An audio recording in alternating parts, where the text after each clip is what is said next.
What turned it around for you? What happened? I ran away, like literally.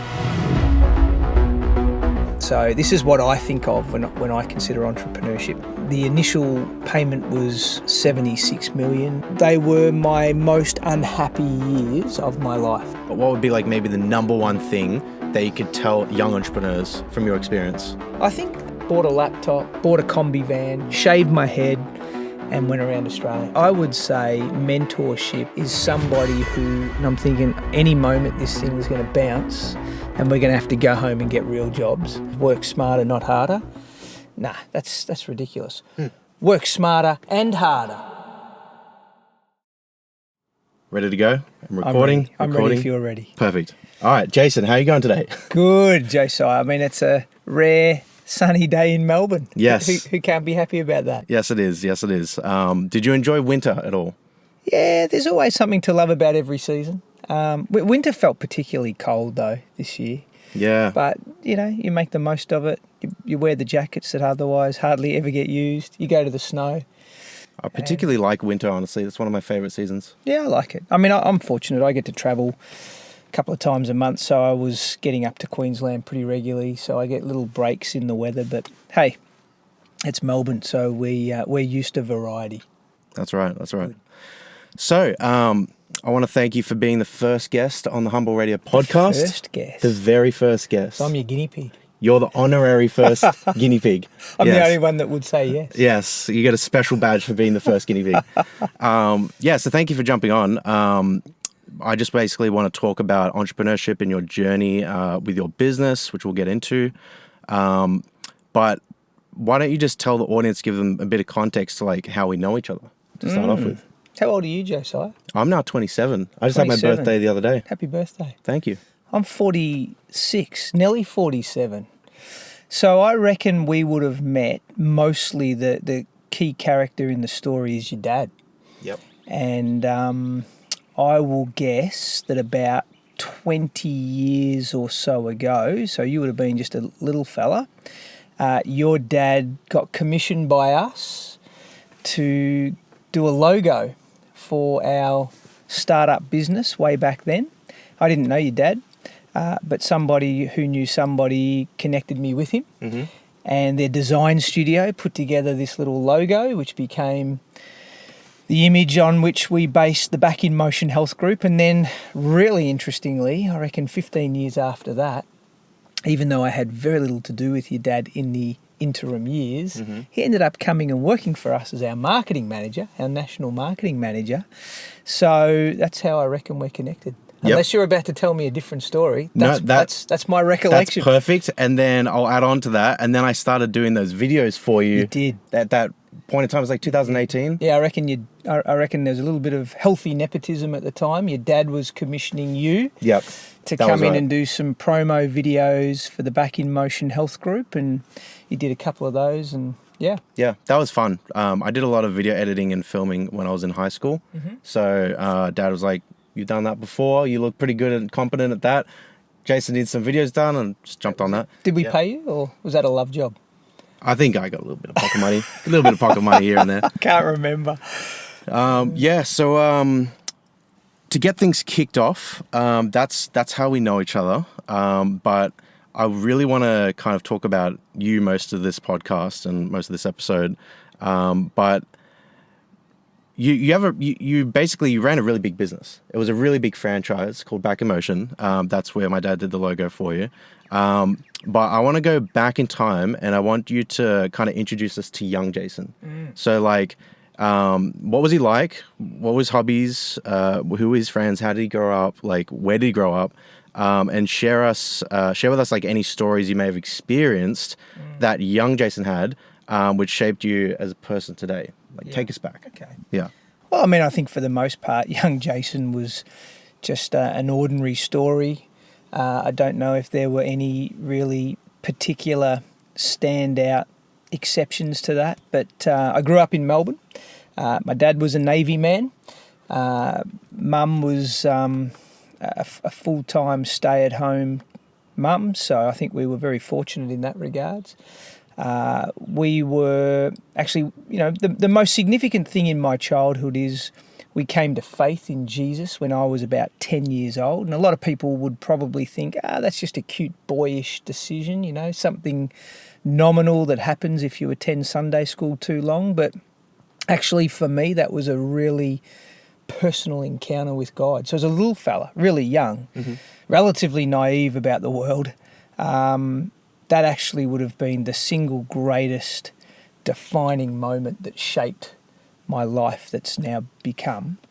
And we can maybe get into that, I don't know. But so that would have been very significant for me. But in terms of, I guess, some of the areas that you might be more interested in entrepreneurially, I would never have considered myself a smart kid or a business-minded kid. In fact, on both sides of my family, all of my father's siblings and my grandparents and cousins, and true also on my mum's side, I think I was the first person to ever go to university. Really? Everybody else was either in the armed forces, the Navy, the Air Force, or in blue-collar trades. So does that mean, was your family quite strict and orderly? Yeah, Dad was a man of discipline, no doubt. And I just think, in terms of academics and commerciality, it just wasn't in the DNA of our family. So I grew up not particularly with any affinity for that stuff. So I'm as surprised as anybody else that this is now my story, having spent, the bulk of my adult life in the business world. But when I do look back at young Jason, it's interesting because there's some funny stories where there was obviously an intuition in me that maybe I didn't recognise at the time, and it's only in hindsight you can see there was a little bit of entrepreneurial spirit bubbling away. Like one day Dad cut the big pine tree down in the front yard of the house because it was tearing up the concrete driveway. And it was about September, like it is today. And I was looking at this thing because it was my job to clean up all the branches and put them in the trailer. And I was looking at this thing thinking, Christmas isn't that far away. And this is really just 100 little Christmas trees. Yeah. Why don't I just put up a little sign and sell them on the side of the road? And instead of having to fill the trailer, I can fill my wallet. And sure enough, I would have sold 10 or 15 of these things. And I walked around the block. And How much you sell them for? Oh, probably a couple of dollars. But, Yeah. to me as a young boy, that would have been big dollars. It's like a lemonade stand, but Exactly. for pine trees for Christmas. Of course, none of these trees would have made it to Christmas. Yeah. So they were all sympathy sales. Yeah. But, there was something in me that saw the opportunity. I remember also, long before I had my first part-time job, I'd get Dad's lawnmower and a full can of petrol, and I'd just walk the streets knocking on people's doors for $4 and $5, willing to mow their lawns, which was great. Eventually even got my next door neighbour, who was a year or so younger than me, to join me, and I'd do the sales and she'd mow the lawns and I'd get the $5 and she'd get 2 of those $5, and it was a great little... First employee. Yeah, great little caper until Nice. her mum learned of it and shut it all down. So even unions are around even in childhood, mate. Wow. They get them young. Yeah, so there's no doubt I've had some of those little kind of fun experiences that clearly taught me a few lessons around leadership and life and the basics of money, and who knows, maybe that's all kind of been instrumental in the place I ended up. But overall, good childhood, loving parents, very church-centric, very God-centric.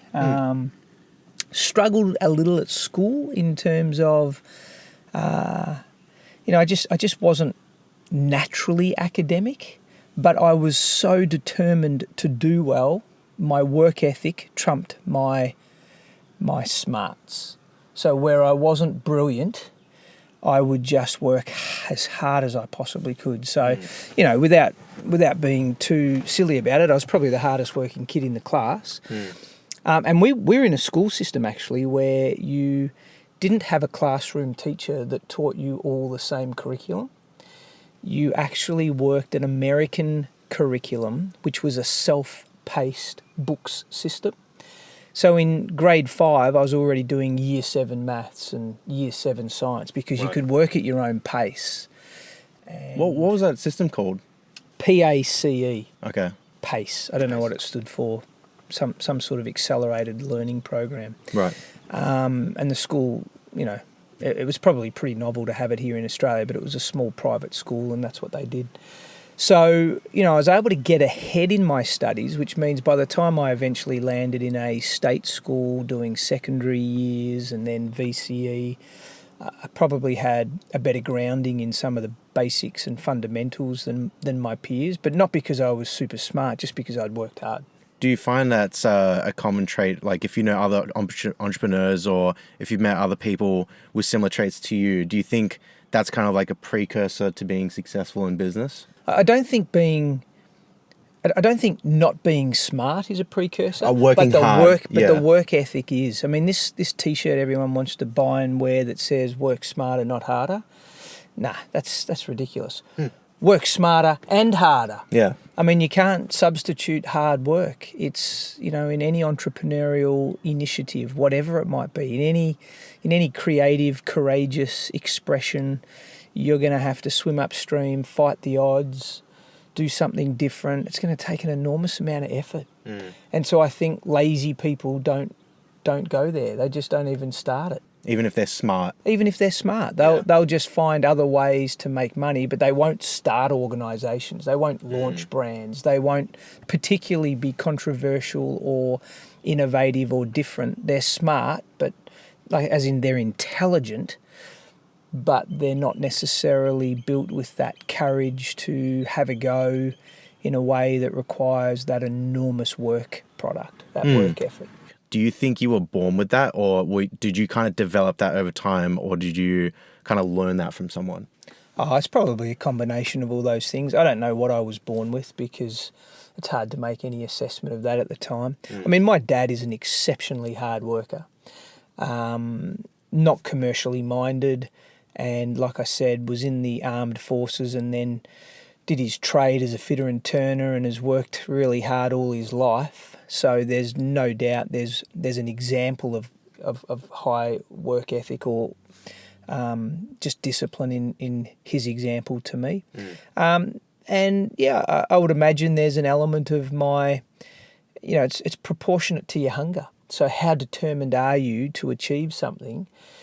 If that's for whatever reason high, then I think there's a natural bending toward, well, it's going to take work. It's going to take effort. What I'm trying to mainly get at, did something happen in your past where maybe, and like if it did or didn't, if you want to keep it private, that's fine. But like, did something happen in particular where it gave you that drive, that determination that you're talking about, or did you just always have it?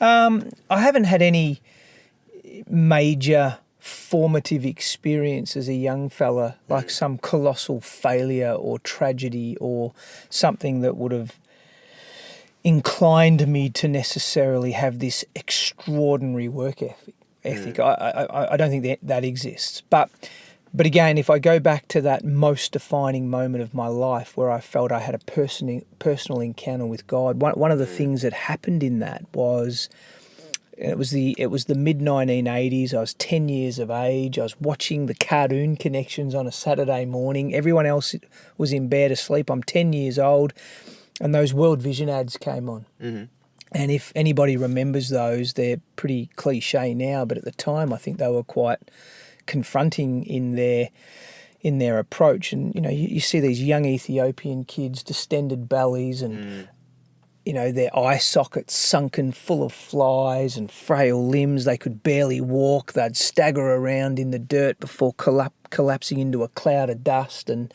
I just remember as a little boy thinking, this is horrific. There's no one to care for them. And I felt like the compassion of God filled me. And really from that moment, I was determined to become a doctor, or a physio or a nurse. As it happens, I became a physio. But anyone in the medical profession, to become a medical missionary, to go overseas and do something about that I'd seen on TV. And so maybe, whilst it wasn't a tragedy, it was this dream, this compulsion that I wanted to be meaningful in my work and I wanted to do something medical. And I knew that I wasn't just naturally gifted in academics. So I was going to have to compensate for that with hard work. Right. So I would put in twice the hours of anybody else. I would just keep pushing and pushing and pushing, not because volume gets you there, but it was the only thing I could rely on. It was the only thing I could control. Right. And so I would imagine, as you ask the question and I think about that yes, my work ethic probably got seeded in some element from that dream. Right. Yeah. Right. Very interesting. Yeah. So you would consider yourself quite a like compassionate person, and when you saw there was like suffering in the world, that was your flame to kind of like, I got to do something about this. And then because you had that upbringing with your, with your dad's hard work ethic, that kind of combined, and then you had that clear vision, and you ended up studying and becoming a physician full time. Physio. Physio. Yeah, I mean, the way you put it together and summarise it, I can... Is that correct? I can agree with that. Okay. It's not how I always reflect on the sequence of events, but definitely there's those converging forces at work. I think there's lots to love about having a reason to live, a reason to die, having purpose. The world talks about that all the time. It's very popular culture now to think about your why and have, a social cause and all of these things. I mean, none of that was the narrative at the time when I was young. And I wouldn't have thought I was necessarily an extremely compassionate person. But what I did have was a sense that, God, you are going to use me in that context of medical support to the disadvantaged communities, the poorest of the poor, the developing world. And I'm not going to get there by accident. I'm going to have to get there on purpose. And if I have to work hard to chip away at my opportunities, then let's get on with it already. So you had a calling. I think so. Yeah, I do. And, you ask any of my teachers back then, or family members who would have asked that cliche question, what do you want to be, Jace, when you grow up? I think you'd put them all under a heat lamp at 3 o'clock in the morning today, and they'd all be able to, under duress, give you the same answer. Jace was always interested in becoming a medical missionary. So it's obviously been a big part of the identity that I formed in those young years, even if I didn't have all the words for it then and didn't know quite how it was going to work out. And clearly the story has taken a few twists and turns since then, but yeah. Yeah, as it does. Let's talk about your physio journey. So you became a physio, you graduated. Where did you graduate from? Melbourne University. Okay. So, yep, good Brilliant. school. And did you go work for someone or open up your own business immediately? Yeah, I got married actually within months of graduating. Wow. Paulina, my wife, she went on to become an intensive care nurse. So we actually knew each other way back at school in grade 5 and 6, didn't date, hardly spoke. But in uni we connected again, dated, waited till we both graduated. So we graduated in the December, got married in the January. Right. And started jobs at the Royal Melbourne Hospital together as our graduate roles. And that was mostly because we couldn't find the right overseas opportunity at the time. And we thought, well, we'll just get some experience. We'll go through the motions. I didn't see myself having a career in public health, but that was a starting point. For the most part, absolutely hated it. It's a very reactive sickness model. If you think of healthcare in a conceptual sense, and not to bore you, but I felt that was a really counterproductive approach to enabling people into optimal health. So I did my rounds. I stayed there for about 18 months, and then I worked for another guy. We often in the industry call it crossing to the dark side when you move into private practice. So I took a role as an associate physio in someone else's practice. And again, pretty miserable experience overall, but I would say I needed to have it as I look back, because it was one of those shaping moments that defined for me, if I was ever to run my own practice, this is everything I wouldn't want to do. So sometimes learning what not to do is just as important as seeing the exemplar of what you would love to do. Right. And so, this guy had been owner of his own practice for 10 years. I was his first employee ever. So just get that in your head. So for 10 years, it's been him and him only. So there's been little growth. Everything has to be done his way. Every patient that walked through the door recognised the owner as the only treating practitioner. He had built brand around self. He was a very good clinician, so that was a credit to him. But terrible businessman, really, in retrospect, because he never leveraged himself past that point. And here I was, as with you today, guinea pig for him, first-time employee, and he just did everything wrong. So I didn't last more than about a year in that role. Okay. But you learnt a lot. Oh, I learned heaps of what not to do. Yeah. And I mean that respectfully. I still see this guy, Mark. He's a good guy, and he did teach me a lot. But mostly what I learned from that experience is this is not what I would want to do. So you thought you could improve it, and then... Yeah, and I don't think it was. It wasn't arrogance that I can do it better. It was that if I'm going to do this, I have to try to do it differently. Yeah. Because if all of my future associates feel the way I do in this place, it's never going to work. It's never going to stick. It's not that I thought I could do it better. It's that I needed to do it better. Yeah, you saw a need. I have to be better than this, or there's no use ever doing it. Right. Because there's just no stickability. Yep. So enter Back in Motion, or is there some more? Yeah, no, pretty well enter Back in Motion, but it wasn't like I had this big entrepreneurial seizure like you often read about, and I went from there into this blueprint of a perfectly executable plan. Yeah. That was going to see a national brand and a scaled business. It wasn't like that at all. I left there, worked somewhere else part-time, also a pretty overall disappointing experience. And I'm starting to think, you know what, I just got to get overseas, work amongst these community projects that Paulina and I had talked so much about wanting to be involved in, become this medical missionary. That's where my heart was. Until that opportunity properly presents, I'll just treat a few friends and family at home. I'll look after them in the carport. I got my best man at my wedding was a carpenter, so he helped just wall up a few partitions, clad the walls. It was very basic, but I thought, you know what, I'll just do that as a bit of a holdover strategy, and within a year, I'm sure I'll be overseas. And so your dad wasn't on the scene. We didn't have a logo.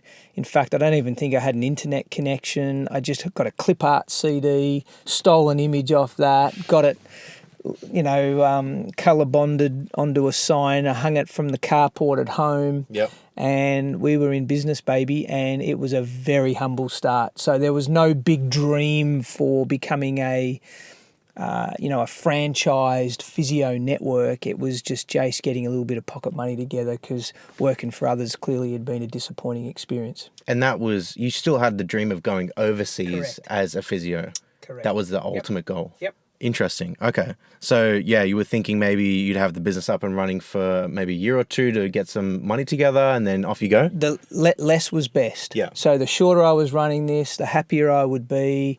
I wasn't investing money into this. I wasn't putting a whole lot of effort. It was just a interim strategy.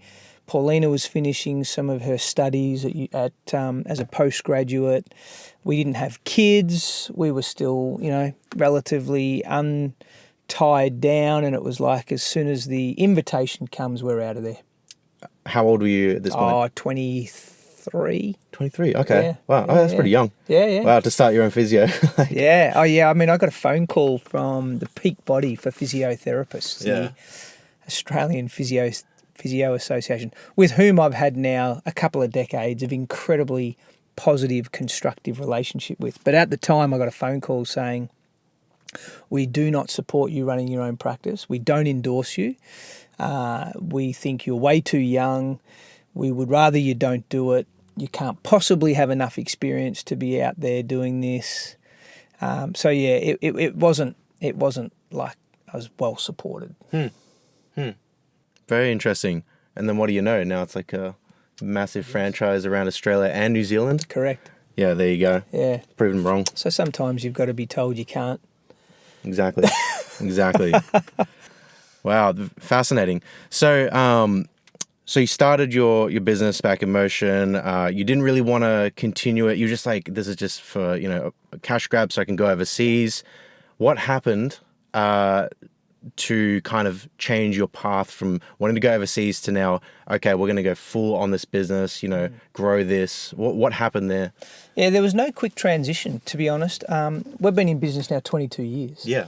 And actually there's not a month that would go by, not necessarily every day, but there's not a month that would go by where I still don't wish I was overseas and part of those projects. So Right. It's not like I ever let that dream go or thought it was an evaporated ideal. It's still very much part of the psyche of our family, and in fact, I think a bedrock of our business, the culture of the people we've attracted into our network. But I guess from that point, so what happened? What happened was we were an accidental success.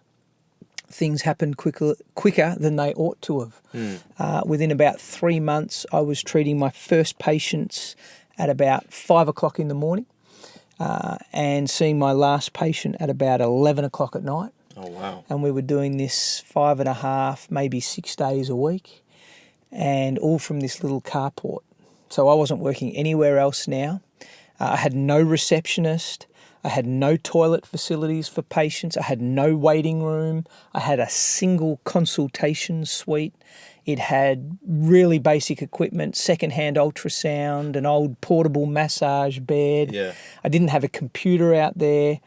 And people would literally park in the driveway and the street, and if it was raining, I would have to walk out to them with an umbrella to usher them in because there was no standing room. Right. I mean, this was really basic, but we had so many patients coming, and it was laughable, really. But how did that happen? Like, do you know the couple of big referral sources? So we were pretty connected at church. And we attend a large church, and so I think we had a lot of friends and family to whom word had got out. Yeah. I actually promoted myself, and this was a risky move, but I promoted myself to a number of orthopaedic surgeons. Okay. So I got a lot of referrals for post-operative care and rehab, and I, to this day, think they could not have known to whom they were sending these people. Right. They surely didn't. There was they no Google surely Maps, didn't like... say, Mrs. Jones, you're going to go and see Jason in his garage at home. But nonetheless, I got a steady stream from there, and I think this is a principle of good business, word of mouth.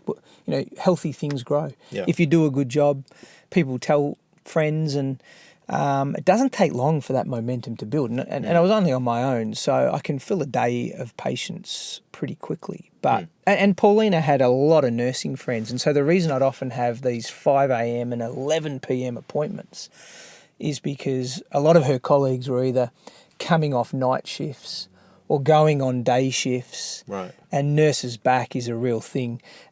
So I was treating these friends and colleagues of Paulina. So the momentum built pretty quickly.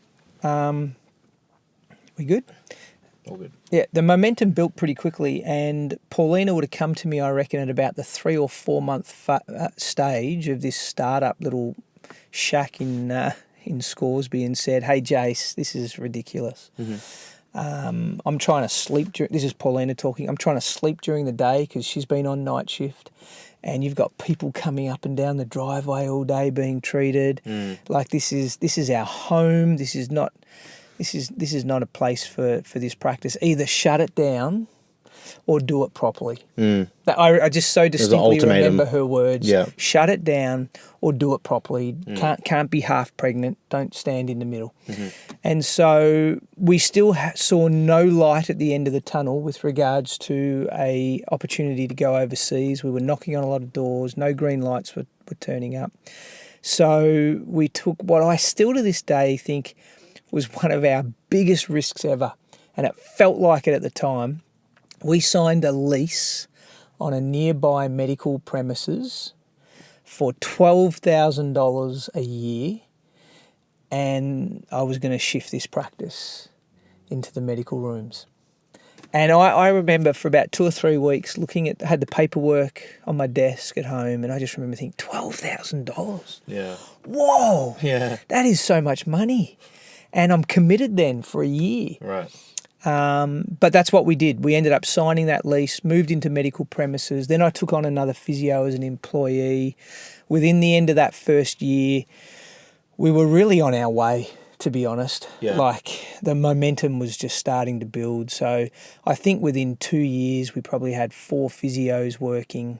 We were one of the largest practices in the area. Wow. Just within 2 years? Yeah. Wow. Yeah, it really accelerated. Yeah.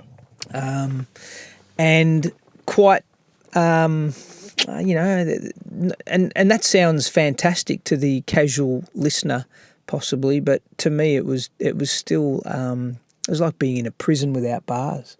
I didn't enjoy it. Really? No, I'm getting trapped into this business now. I've got staff. I've got to look after them. You know, I'm now only 25 years of age. I call it my quarter life crisis. Seriously, because I would go home, you know, grateful that the business was self-sustaining now and clearly had its momentum, but just completely disillusioned about the dream to travel and work in the developing world, feeling like God had passed me by. Obviously, I don't qualify for his work, thinking now I'm trapped in a business. I don't know how to run business. I'm a physio. Nobody's taught me anything about the economics, the marketing, the HR, the leadership pressure was pretty overwhelming. I mean, they were my most unhappy years of my life. Wow. And Paulina would say to you it was tough on her. She was working 12-hour shifts at the hospital in the intensive care unit. She was then rushing to the practice, helping me run the business. So she was working flat out. You know, our friends were off having parties and travelling the world and buying houses or, you know, just seemingly living the good life. And I don't think FOMO was a word back then, but we sure felt like we were missing out. Wow. Yeah. And mostly that God had, you know, passed us by. So that's a pretty miserable place to be in. Yeah. And so, yeah, that's my quarter life crisis. Fascinating. So it really wasn't enjoyable. It wasn't like, yes, like my business is succeeding. We're getting customers. They're coming in the door. There's like a prison. I want out. Like, but I've got too many customers to be responsible for. Is that what it was like? Yeah. I mean, remember, I didn't want to be in business. It wasn't your goal. I didn't have business experience. I didn't have family who understood business. Yeah. With the exception of Paulina's dad, actually. Paulina's dad, engineer by profession, trained and raised in Chile and then lived in Brazil and immigrated to Australia in his sort of mid-adulthood. He had an entrepreneurial view of the world. He could create opportunities. But, you know, I met him later in life and I'm still forming a connection with him as my new father-in-law. So really, for the most part, business is evil. You know, business is dirty. Business isn't in my view of the world.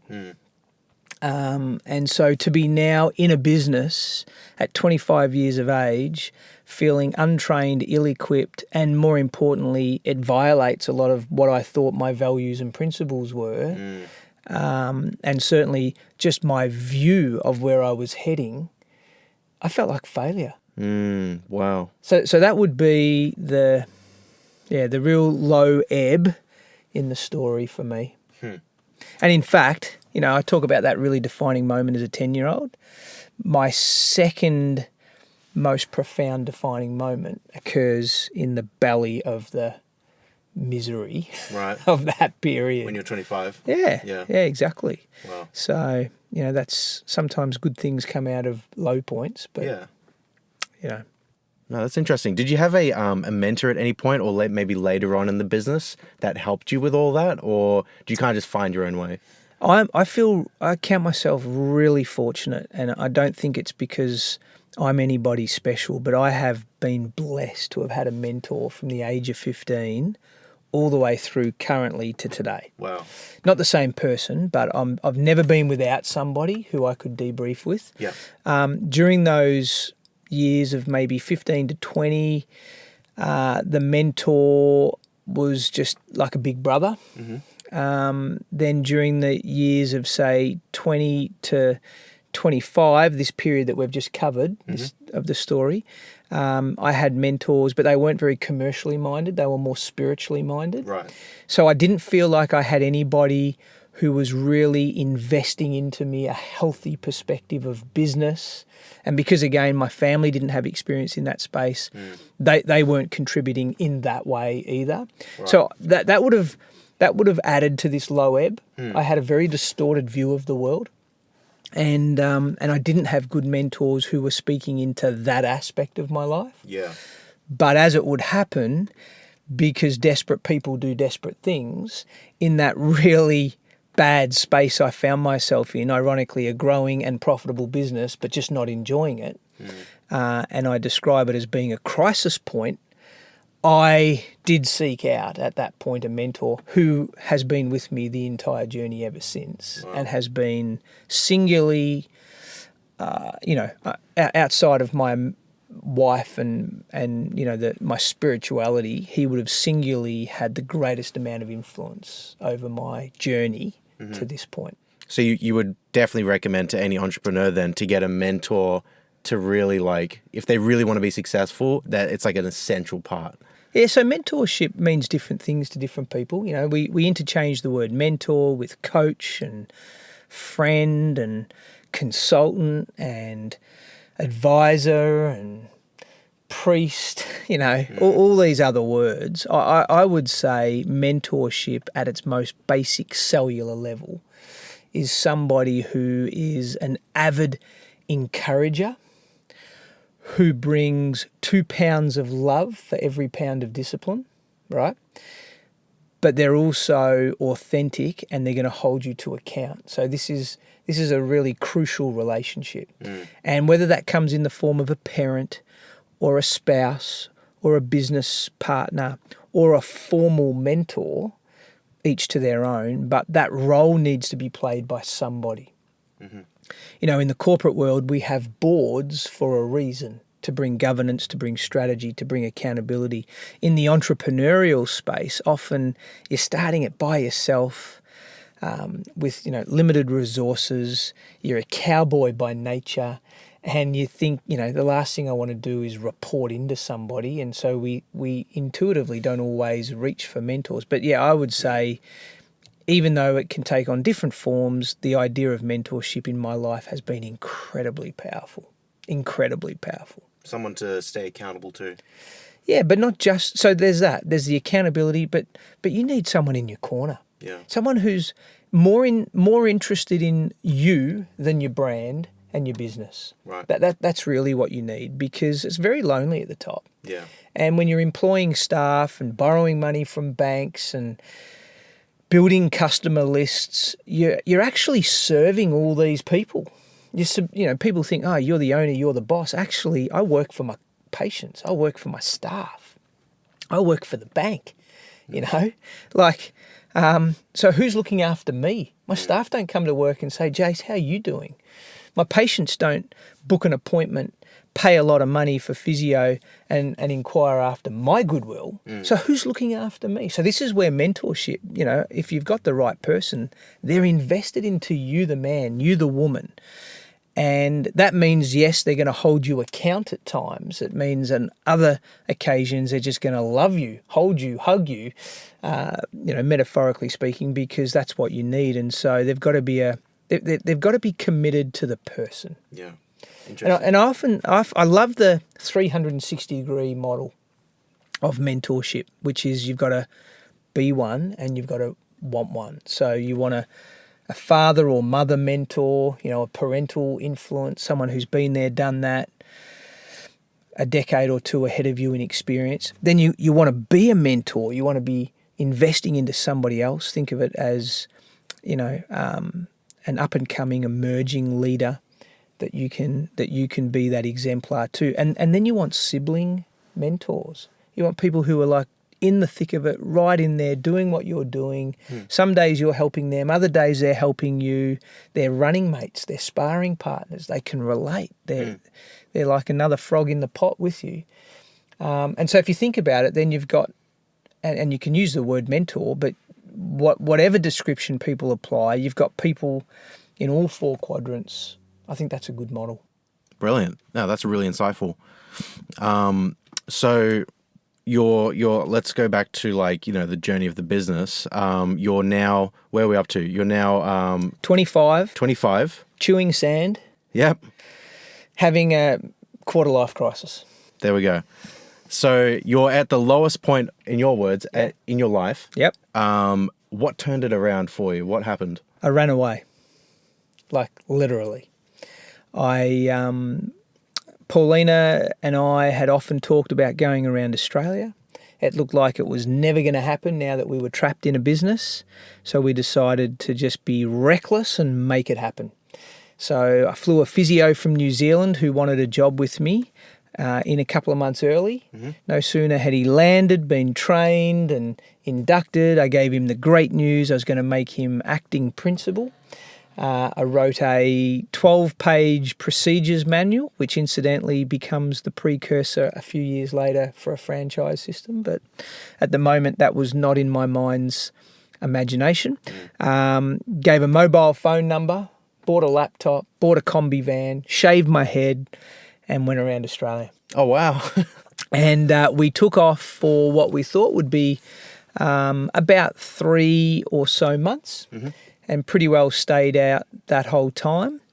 And I said to them, unless the business is on fire, burnt to the ground, or, there's another crisis of that level, I really don't want to hear from you.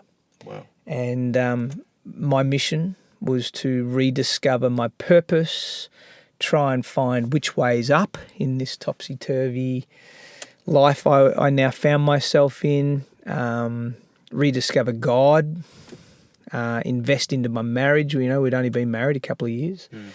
And it was a good decision in hindsight, even though it felt like we would be coming back to nothing. I didn't think the business would endure it. What small business in its third year of trade can cope without the owner, founder, present, who normally subsidises his time for money? How's this business going to afford to not have me there? So I expected it to implode. Long story short, it continued to grow as or faster than the first few years. Every time we would put the credit card into the service station to fill up the combi van, I'm thinking any moment this thing is going to bounce and we're going to have to go home and get real jobs. And all the way around, our bank balances just kept growing, and we're thinking, wow, this isn't at all how I expected it to be. Hardly got a phone call, and had some really important conversations with God as we travelled around Australia. That's brilliant. Yeah, and probably I talk about this second defining moment. It would have been walking along the beach up in Darwin. We'd just come out of Kakadu. There was a big electrical storm brewing on the horizon. Paulina and I just enjoying a twilight walk. We weren't really talking to each other, but I was consumed with the thoughts of how can I be stuck here in Australia when I should be overseas working amongst the poorest of the poor? Why am I in this business? Having a real whinge session, really. But it was just deep thoughts. And I felt like God say to me, okay, enough already, Jace. If that's what you really want to do, stop the complaining. How about we just go home, pack your suitcase, and I'll make a way for it. And I thought, yes, I've convinced God to let me back on the team. That's how it felt. And there was like a momentary pause as I enjoyed my victory. And then I felt like God continued the conversation and said, or. So you can go home, pack your suitcase, go overseas, or what you could do, if you're smart, is you could go home, you could learn the business of physiotherapy rather than be this accidental success. You could grow an ethically profitable business, scale it right across the country, build an economic engine that then doesn't just send you overseas, but might send 10 others or 100 others. Maybe you could invest into thousands of people over the rest of your life to do good in the developing world, rather than just you being dependent on donations from others. And he just smashed my paradigms instantly. It was like a switch flicked. And I went from hating my life, or hating the circumstances, hating the fact that I felt trapped and in a dead-end opportunity, to feeling the most grateful and the most passionate, and all of a sudden my eyes popping at the notion that, wow, we're onto a business concept because it's growing without me. Imagine if I scaled it like this. I just couldn't argue with God's maths. And literally said to Paulina, we've got to go home. And so we drove back down through the centre.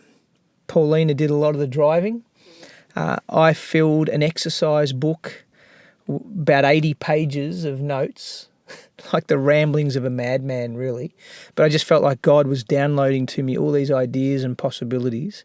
By the time we got back to Melbourne, we were ready to invest every cent, beg, borrow, not steal, but we were prepared to do whatever it took practically to get this business from this startup in a medical centre to a franchisable, replicable proof of concept. And that's why I say second most defining moment. And even though there's lots of moments between then and now where I'm like, oh, I'm not really a businessman. This isn't what I'm built for. I'd much rather be overseas working as a missionary. I can't deny that God called us. He framed it for his purposes. It's part of the plan, even if it wasn't my plan. And it's been my motivation ever since. And we might get there today, but, you know, the story keeps taking some interesting developments. And even as recently as last year, you know, things have shifted again. That just keeps reminding me his hand is on this. Yeah, beautiful.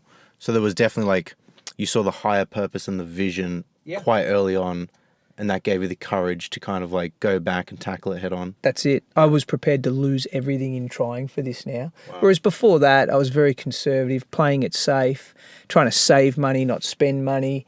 You know, I didn't have the commercial appetite for risk. Whereas I came back and my risk profile just pivoted on a dime. All of a sudden I saw this is actually part of God's intentions for our life. Not that it can't fail. I can still be foolish and blow it up. I don't want to do that. But I'm prepared to risk for his purposes now a lot more than ever before. He showed you the potential. Agreed. Yeah. Yeah. Brilliant. That's great. So maybe let's fast forward a bit. You go back, you go full onto this Back in Motion physio business. Yep. You start getting more employees. Maybe you, like, when do you start opening up other practitioners? Like, is it officially a franchise there? Was that the plan for No, we came back. We relocated out of that little medical centre into our first purpose-built, bespoke centre. We invested about $250,000, which isn't a lot of money today for a business, but back then that was a lot. I mean, $250,000 was. I still think that's a lot. Yeah, that's right. So, that was a state-of-the-art physiotherapy practice. From start to finish, we would have run that practice 5 years as a single owner with a team around me, as a real proof of concept. And then in the 2 or 3 years after that, we pseudo-franchised. And by that I mean I went and bought some other practices that were struggling, and I put employees in those practices and gave them some ownership.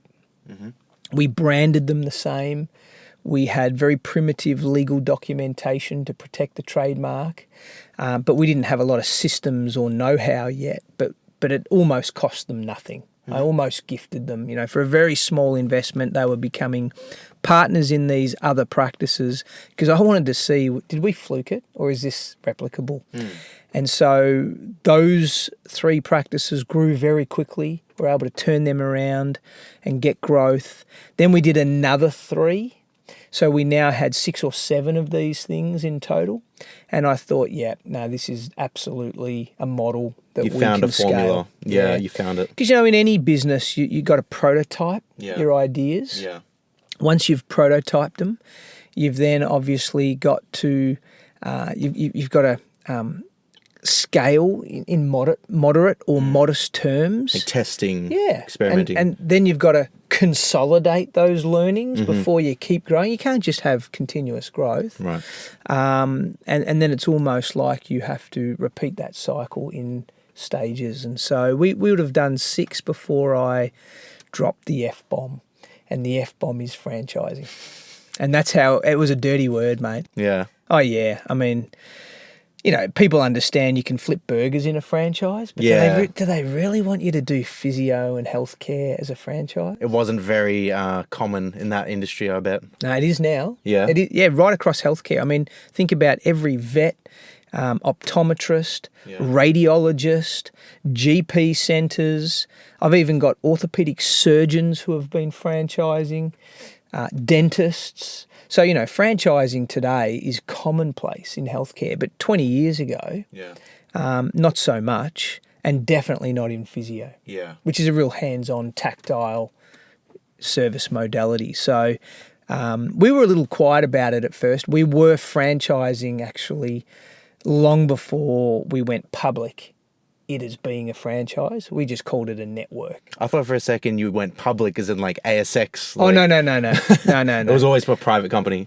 It's ASX listed now. Oh, okay, right. Yeah, but right. that's only in the last year. But we'll I meant public as in overtly communicating it as a franchise. We just called it a network. They're part of the network. Okay. But really, it was a bona fides franchise. Interesting. So, what would you say, like, could you break down the formula a little bit, like, just generally, not super specific to a physio, but, like, what was this formula? Was it, like the branding, the customer service? Like, what did you have? What was your secret sauce? Branding is always an important part of any business and a franchise. But the thing people don't realise is branding comes much later. Mm-hmm. You might have a brand at the very beginning, but it's not worth anything. Nobody knows it. There's no recognition. There's no penetration. There's no saturation of that idea. The brand doesn't carry with it any promise or any sense of credibility. It's a trademark, but not a love mark, right? People don't love it yet. So why would they bother buying a franchise just because you've got a brand? It's an emerging at best brand. So if it's not the brand in the beginning, what is it? For us, it was definitely the systems. So we had a lot of know-how that could give a clinician who's not trained in business the ability to launch a practice from greenfield to maturity, everything from how to operate from the beginning of the day to the end of the day. We had templates and tools and recruitment, documentation to employ staff. We had our own technology that we were building. Like, there were a lot of systems that meant they could just do what they loved, which was treat patients, and we could take all the necessary evil out of running the business for them, all the administration and the management. We could make that so much simpler. I think in the early days that was the big appeal. I think the camaraderie, the culture, the community that we were building was pretty attractive to them because physios, like most healthcare practitioners, they're very competitive. They're very they don't share information. They're very scarce in their view of the world, and they think everybody's out to get their patient. So we were creating an environment where they could actually have case conferences and professional development, and we could talk about how to grow their business. We brought business coaches in to help them, and all of that, I think, was appealing to them. And then we also had a few interesting little hooks in the community. So We were sponsoring sport. We were offering free initial assessments, which was pretty controversial at the time. But we were pretty aggressive with our marketing. And that just meant we were getting more interest, more referrals, and therefore faster growth, faster than they could get on their own because we were pooling our resources. So, there's a few things in the show bag that I thought would have been more attractive to them than the brand. 10 years on, the brand would have been one of the appealing aspects because we had then notoriety and credibility, and we had national representation. But in the early days, you've got to give tangible value. Mm-hmm. Yeah. So you had not including the brand until later on, you had an attractive system that kind of took away a lot of the pain points for these physios that had their own practices, and you also kind of like brought them into a bigger like family of collaborative physios that are all working for a common vision. Is that kind of like, was that the thing that really got people in? Yeah, I think so. They swallowed the pill. They believed in where we were heading. In any startup business, franchise or otherwise, you don't have a lot of runs on the board in those early years, and so really it's how you tell the story of where you're going.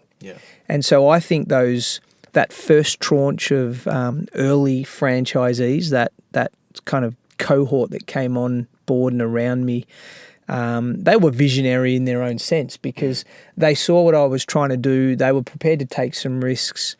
They believed that the industry needed to be shaken up and wanted to be part of it. So whilst there's those tangible things, systems and some marketing and other things we just touched on, I think you're right. I think for those early adopters, they were also believing in the intangible, and that is that, man, if Jace is right, if we actually pull this off 10 years from now, having got in at the ground level, we'll be part of something big. And I was talking a big game. I mean... Of course, you have to. The face of the brand. That's right. That's right. Very interesting. Did you want to go get a quick coffee and we'll continue this conversation? Let's do it. All right. Sweet.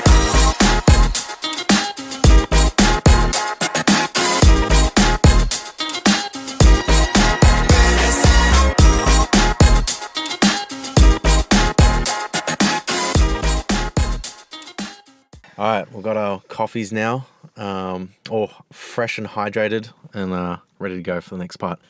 So you're well into your business now. You're testing out your franchise model without calling it a franchise. You kind of it's a stealth franchise, and it's working out. You're doing well. You're really passionate about it. What took it to the next stage? Like you're basically just in Australia, and then you end up going to New Zealand, and did you go to any other countries or? We actually signed agreements for Canada. Oh, okay. And for the UK. Right.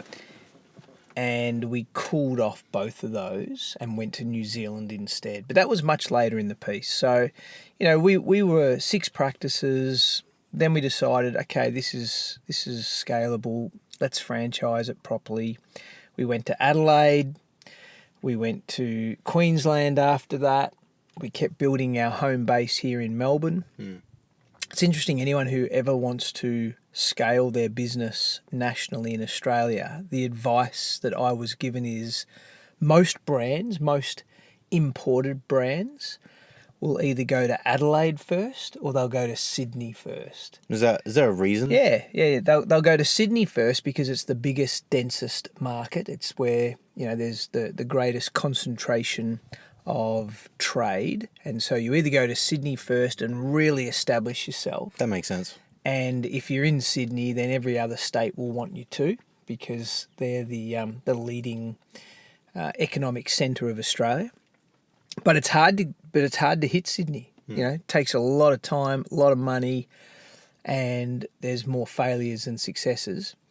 So the alternative is you go to Adelaide first, and Adelaide apparently has the best cross-section or the best sampling demographically and socio-economically in its very small city, representative of Australia. And if you succeed in Adelaide, there's a strong confidence you're going to succeed in the rest of Australia, but it's a really easy entry point. And normally if you go to Adelaide first, you go to Sydney last. And that was true for us. So we went to Adelaide first, and that's part opportunism and part strategy. Right people at the right time wanted to get involved, and we liked the theory around how we could expand from there. And then we eventually kind of mapped all our way around Australia, including Tassie, including Perth, and we tried to get into Sydney. And even to this day, Sydney is a really small market for us. It's just hard work. Yeah. We actually had a master franchisee ready to launch in Sydney, but that was in October 2008. We signed all the documents, and I'm not sure, mate, if you're too young to remember, but October 2008 was a horrible time. 2008? Yep. The GFC? That was the beginning of Right. the GFC. So all of that deal fell over. The person who was going to go ahead with that got cold feet, so that's okay. So so we did all of that, and then, New Zealand, Canada and the UK all popped up on the radar. We ended up trademarking about 25 or 30 countries just to protect ourselves. And decided at a board level we were far wiser to see if we could at least take it to New Zealand before we took it to the Northern Hemisphere. Sure. Yeah. And that was really good advice in the end. So we literally gave our money back to the Canadians and the English and said, you know what, I don't think we're ready, and went off and did New Zealand. Cool. And how did that go for you? Yeah, it was slow to begin with, even though New Zealand's often joked about as being the 8th state of Australia. It really culturally is quite different. It's a much smaller economy. Their healthcare system is radically different to Australia. In what way? They're a single insurance model. So they've got what's called the ACC model, which is their accident compensation scheme. It effectively provides, in the case of physio, pretty well universal cover, which means there's not a strong market for private price pointing. You can't necessarily provide heaps more value and charge significantly higher fees for the benefit patients are getting. It's a very egalitarian model. Most physios get the same price and therefore provide pretty well a standard service. So your consumers kind of effectively become the insurance providers? Now, the consumer is institutionalised to believe they shouldn't have to pay for physio. Right. It's provided, like in our Medicare system, it's provided as an entitlement. And so the notion of paying extra on top, a gap for quality, it's just not in their paradigm. So, we've been able to get ahead and make a dint over there, but it was a little slow going initially, but that's okay. It's all part of the great adventure. Yeah, just slightly different. I mean, that's the challenge of, like, if you're going international, you kind of need to, the things are different, like, culture's different. Right. I feel like New Zealand, they have a more, they have a closer tie to their native culture. So, like, they're indigenous. they're indigenous. Yeah, I feel like they have a very, that's very interwoven into, like, their everyday life. It probably is more so than we experience it here in Australia. But, we've done a lot of work with Indigenous people in Australia, a lot. Yeah.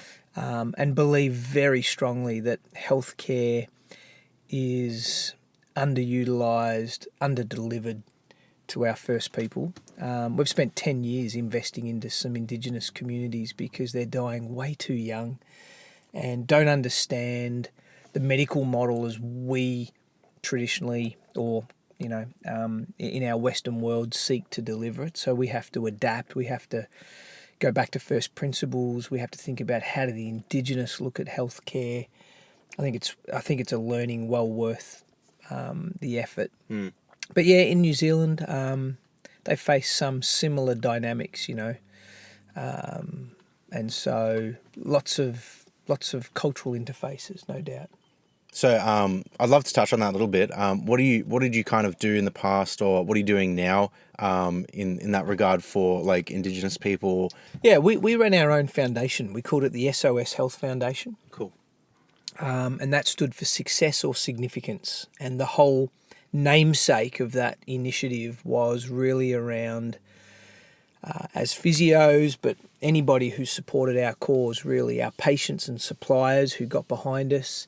It was, do you really just want to pursue personal success all the time, or do you want to use the rewards of all your hard work for some long-lasting impact or significance in the lives of others? And we made some of the Indigenous issues some of our leading causes, not exclusively. Like we've done a lot of work in Southeast Asia. We've bought medical equipment for hospitals in Burma. We've helped with kids who are being trafficked in Thailand. We've done water sanitation projects in India. We've trained allied health staff in parts of India and Indonesia. Like, you know, we've got a broader mandate than just Indigenous, but we invested 10 years of our time quite specifically in northeast Arnhem Land, up in Nhulunbuy, and also on Palm Island, which a lot of people don't know about, but it's a place just off Townsville's coast. And it's an old penal settlement where Indigenous people for 50 years were rounded up all over Australia and sent to. And today they're a kind of like a melting pot of more than 200 tribes, all with their own dialects and cultural idiosyncrasies. There's so much social dysfunction on that island. And so we actually set up a physio practice there. Wow. On a purely pro bono basis. We'd fly staff in, sometimes just for a week or 2 weeks at a time, sometimes for as long as a year at a time on secondment. Yep. We were doing health awareness programs, women's health, helping them with their diabetes. We were doing all sorts of school education on the island. Up in Nhulunbuy, which is in the Northern Territory there, we were actually flying in and flying out to all the communities. We went to about 30 homeland communities, which are only accessible by light aircraft, and effectively doing medical mission work up there. That's incredible. Yeah, it's been really worthwhile. Wow. Really worthwhile. That kind of ties into your original mission, right? Sure does. That your passion Not of by like accident. No, exactly, Yeah, right. yeah. But it's like it's come full circle, Yep. eventually. Yeah, and if we didn't have a franchise, we didn't have a network of physios. Like at our peak, we were employing 700 people. We wouldn't have had a workforce from whom we could engage in some of this important work. And we certainly wouldn't have had the financial resources to be able to fund it, nor the credibility to be able to gain support from local government and other organisations. And so, go back all that time to when God spoke to me up in the Northern Territory about go home, build a business and use the business as a means to an end. Yeah, we saw some of that come to pass. Wow. That's really satisfying, isn't it? It is. I mean, it is. And I feel like there's a lot more still to come. But to anyone listening, I'd just encourage you that, there's all those dreams and those ideas and those plans. They're not futile. Keep investing into them. Yeah. Yeah. And hindsight is 2020, right? Yeah, you can't claim credit for everything that's happened as being part of your genius master plan. But that's where if you have got a conviction around something and you believe strongly, all roads almost intersect with that conviction. Yeah. And you've got your eyes wide open and your heart open to see the opportunities when they present. Yeah. Otherwise, you're asleep at the wheel in life. Exactly. I often say to people I support in their journeys on business, the opportunity of a lifetime happens about once a day. Yeah. Like literally. Wow. And, if you're not looking for it, if you won't recognise it when it turns up, if you're, got your head stuck in the sand, if you don't know what you want, then those opportunities are going to come and go, and you're going to sit back lamenting the fact that life's so hard, it's too difficult. There's well, those opportunities are all around you. Yeah, and what I mean by like hindsight is 2020 is like the dots connect. You can only see the dots connecting kind of like when you're at the end of the journey, rather than like at the beginning of your journey, or not the end, like just further on into the journey. Absolutely. Yeah, you can't see that where it will go. You can kind of just take the first step. Yep, Yeah. agreed. Brilliant. So where are you at now with Back in Motion? Where's Back in Motion at? Like, what's the current update on all that? Yeah, so, well, the real recent news is that last year, after a couple of years of pandemic interruption, where businesses and families all over Australia and New Zealand were clearly doing it tough, we in a healthcare business were disrupted but not disadvantaged. So we actually grew during that time. Wow, that's incredible. We launched new practices. How is that possible when it's like a hands-on business? Well, in lockdown? we moved to digital health, so we Right. were doing a lot of our consultations online. Yeah. People were working from home, not at good ergonomic workstations, Right. and so they were experiencing more pain and discomfort. That caused greater demand. You know, just because state premiers shut down your access to services doesn't mean people's health and well-being, obliges. So, we were having people who in these 4 reasons you could leave home. One of them was to exercise for an hour or 2 a day. And being deconditioned and unprepared for snapping into these exercise routines, but them just wanting to get out of the house. We were seeing people overtrain and get injured. So for a lot of reasons, physios became busier than ever. Fascinating. But we had to adapt. We had to think differently. We had to change the way we operated our business. But all of that just grew some interest. And we've had this over the years, but we had a few unsolicited offers to buy the Back in Motion Health Group, which, from time to time you contemplate, would we? If so, what would that look like? What would our franchisees think? How could they participate in that? We got one really good offer last year, and such that I thought I'd better present that one to the board and let them consider it. And for a lot of reasons, we would never have taken that offer. But what it did do, it got ourselves thinking. We got ourselves thinking, well, if these people are coming to us and we're not even advertising we're for sale, I wonder what sort of interest or suitable partner would we find if we did go to market. And we were open-minded. We were thinking, well, we could merge with another business, we could sell to them, we could buy them. We could do any number of things, but what we wanted to do was grow. We wanted to integrate more services. We wanted to have greater impact.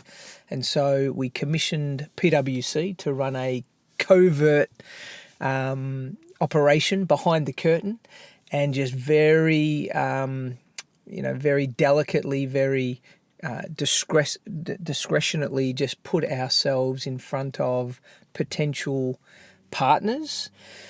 And within about 3 months, we had over 93 interested options. Yeah, for people who don't know, is that like a lot of... That's a lot. Like, is that a lot for a business? I thought, if we got 5 to 10, this would be a worthwhile exercise. 90's too many. It's actually too many. It took me 6 months to just work through them all. Yeah.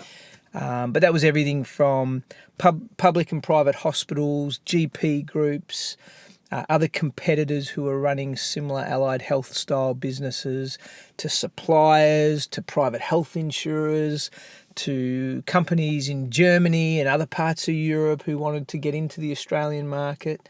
I mean, it was pretty wild. So we spent most of last year weighing up all those options, narrowing our choices, getting 90 to 20 and 20 to 3, and then dating the 3 pretty seriously to contemplate who might we do something with. And in the end, we actually consummated all that in October last year. So we joined with another organisation who was doing physiotherapy, optometry, podiatry. They had a national footprint as well. They were publicly listed, so we've joined with them. And so now 2 are on the ASX. And that's an awesome development. It enabled all of our franchisees to either roll into the new model, with an ongoing future of equity and growth opportunity, or if they wish, take some money off the table.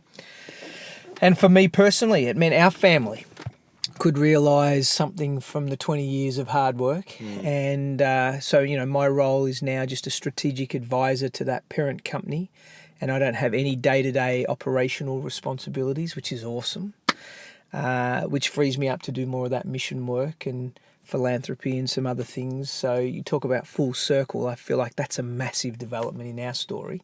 Sure. Still super passionate to see the brand of Back in Motion and all of the other services that we're now in this kind of house of brands succeed. But I'm released to do some other things.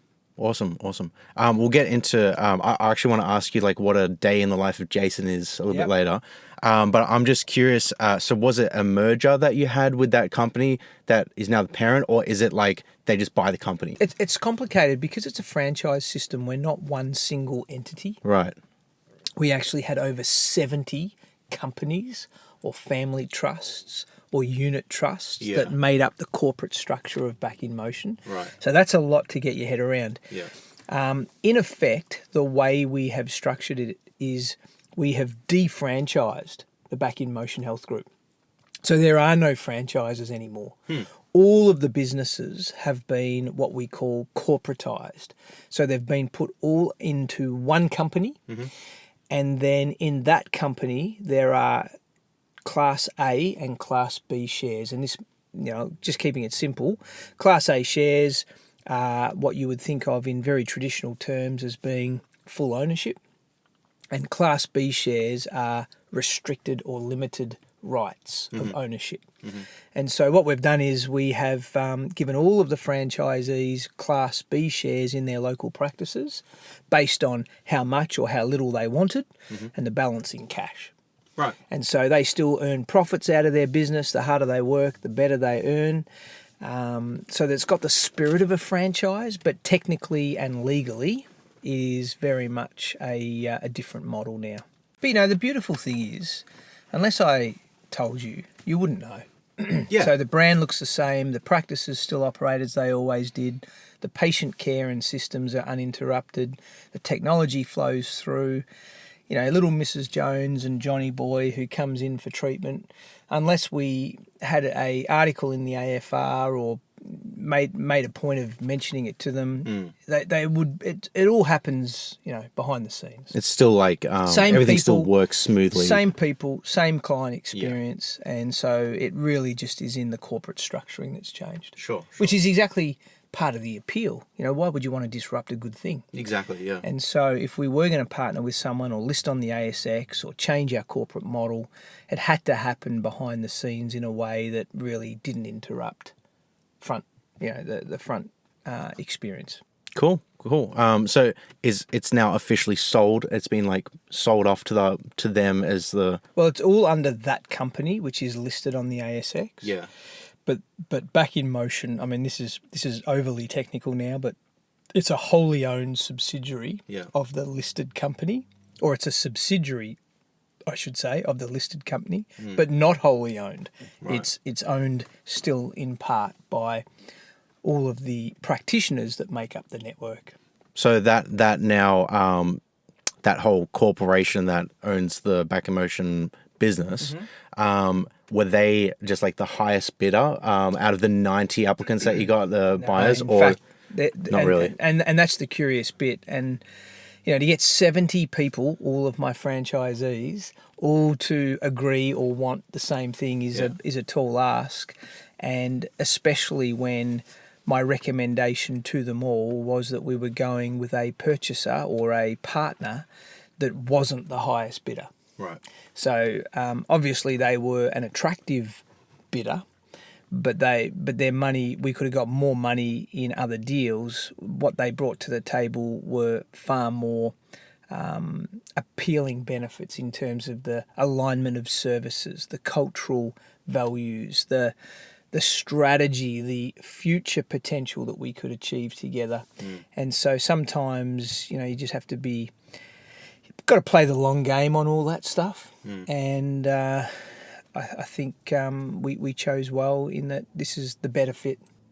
Can I ask how much they actually bought Back in Motion for, or is that private? No, it's in the public domain because it's an ASX listed company. You could look it up. You could Google it right now. So the initial payment was around 76 million. Then there was another, call it 40 or 50 million in deferred payments. So collectively, that's the sort of price tag. Is that, you mean like, is that vested like over a certain period of time? Yeah, over a couple of years. Okay, cool. Yeah. Wow. So what's that all up, like 100 million? 120. Wow. If everybody achieves all of their targets over the 2 or 3 years that follow, and they experience the optimized price in the final assessment, it'd be about 120. Wow, that's absolutely insane. You probably didn't imagine that when you started at 23 in your garage. No, that was never really an expectation at all. Yeah. Yeah. That's incredible. Even going into the process, we were very modest in our expectations. It was more around discovering good people to keep working with to achieve growth and impact. That was the objective. But, I think, again, in the world of commerce and corporate opportunities, it's amazing, good things worth a lot of money. Yeah. Well, to kind of bring things into like the here and now, after all this, what is a day in the life of Jason right now? So you've sold your business, you're doing other things, like you wake up in the morning. I'm guessing you're not as busy as you used to be. What are you doing now? Well, we're a family of 4 kids, so they're all still at school. So actually, I'm always busy. There's always something to do, even if it's just on the home front. But I think the way I would describe it is I'm as busy as I've always been because I occupy myself, but without the intensity of pressure, without the strain, without that relentless obligation on me like I once had when I was running the business. So now I can be a little more diverse and a little bit more creative and a little bit more variable in the things I give my time to. So a typical day for me is not typical. That is literally from one day to the next, it looks different. But if I looked at a typical week, I would say my week is made up of a couple of board meetings where I'm involved in different organisations, contributing to their strategies and their interests. So not things I've initiated, just championing other people's causes. I have a strategic advisory role still to Back in Motion, which is a couple of days a week. And then I will fill the rest of my time with, I do a fair bit of mentoring and coaching of individuals. I do a fair bit of investing, which from one week to the next kind of can occupy a reasonable amount of time. Can I ask what you invest in? A pretty diversified portfolio, to be honest. Like it's a pretty conservative spread. It's interesting, actually, as I move from being a business operator to become an investor, it's a very different skill set. So, I feel like I'm almost starting from scratch in terms of learning how to do that well. And the risk appetite that I've applied in business doesn't serve me always as well in investing. And so I feel like I've got a lot to still get my head around in that space. So for now, it's a pretty balanced portfolio. Is this like ASX stocks, or are you investing in like other businesses? We're like doing some of our own property development, so direct cool. property. We're doing a fair few equities. We're looking at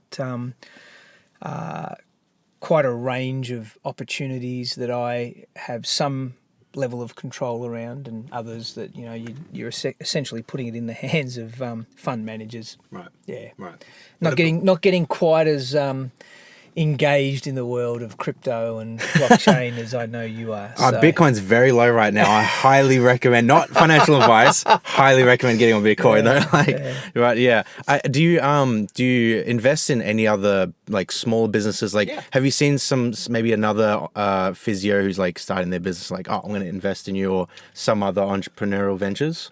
So no to the former, yes to the latter. Okay. So we own quite a few small businesses, have our interests in quite a few small businesses, mostly in the tech space, or businesses that service healthcare, a little bit more broadly, I wouldn't invest into physiotherapy practices that compete or don't align with my interests. Sorry, yeah, no, that's within not healthier. I meant more like someone that you could see yourself in, like, oh, this person is like, kind of where I was when I was that age. They're starting a business, so like. So the angel investment kind of model. Right. Yeah. Yeah. Oh, look, we've done a little bit of that.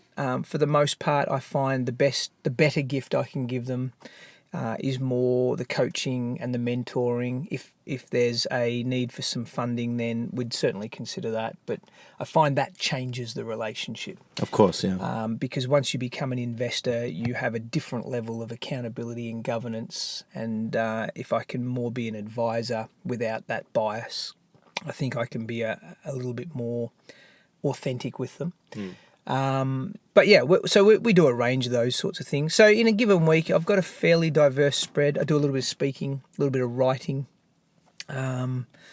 play tennis, enjoy being much more engaged in the family life, do a little bit of speaking at church, and my wife and I have lots of interests in overseas mission projects. So put all that together and it's still a full agenda. Brilliant. Still a full program. Yeah, awesome. Yeah. Cool. So for the listeners now, what do you kind of have that I could like put in the link? Like, what do you want to kind of plug and shout out that you want people to know about? That I can put a link in the description so people can visit it. If you have anything at all, like a book or like a course that you want people to have a look at. The easiest place to go, which is the front door to all resources and avenues, really is the website jasontsmith.com.au. Yep. So if people want to go there, you'll see I've written a few books. I've got a YouTube channel with some leadership insights. I run workshops and courses as part of the Iceberg Leadership Institute.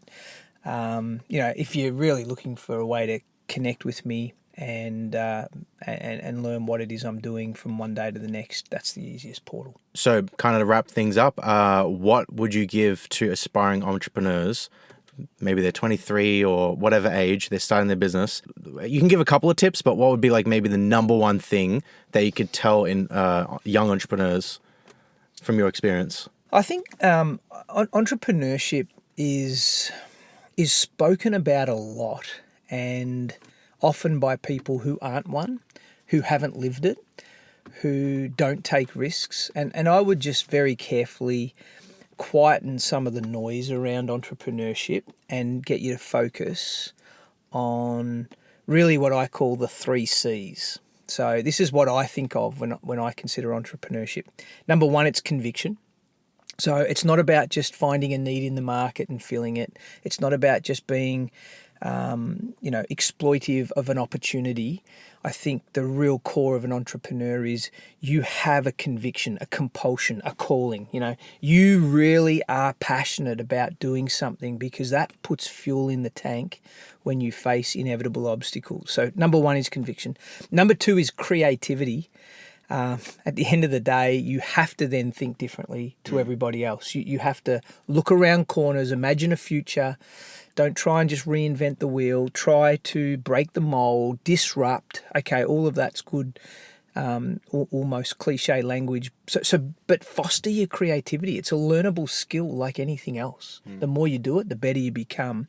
So build the discipline and practice and rehearse creativity. So that's the second one. So conviction, creativity. Third one would be courage. And that's the least favourite of the 3 because courage requires you to, take risks, take the bruises. First guy through the door always gets shot. There's going to be some hard times in the journey, some low ebbs. You've heard of some of mine. There'll be more to come, I'm sure of it. But you got to keep going. So conviction, creativity, courage, they're the 3 C's of entrepreneurism. Everything else will follow. Don't worry about the money. Don't worry about whether you look as sophisticated and as clever as everybody else. I think sometimes the limitations in our lives are the very things that enable us to live with conviction, creativity, and courage. So don't lament that. And enjoy the journey, embrace it. Brilliant. I think that's really good advice for anyone starting any kind of business. Honestly, that's just really solid.